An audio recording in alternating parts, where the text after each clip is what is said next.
Hello everyone. तो आज ब्लॉगटा मोर start होता खरा बेले ये मुझे एग्जाम दे आसिकी देन ये बस रे बसी पड़ी मु भावुली के जल्दी घर जा बुलिया देन ये मुझे जाऊँगी टे बुलवा आ बुलिया तो कुआड़े बीच ही जी ना तो ये बीच टे बसी सारापर पहुँची जाइए घर को देन ये मुझे देखिली जेबे मु इंस्टा स्टार्ट करी मोर फॉलोअर्स थिला 0 धीरे धीरे आपण मानकर भल पाइबा आ सपोर्ट रे आज मु 1000 फॉलोअर्स पाखक पहुँची पारिची।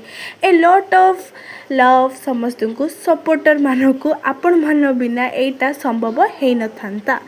आ मोर हेटर्स मानक भी बहुत बहुत धन्यवाद कारण से माने जदि मो वीडियो आकु ताकु न पठेतिले एते लोकंक पाखक पहुँची पारि न थांता। सपोर्टर मते इंस्पायर करंतु आ हेटर मते आहुरी स्ट्रांग करंतु। जाइथिलु दीदीर किछि काम थिला फेरबा बेले आमे टिके मंदिर रे टिके बसिथिलु।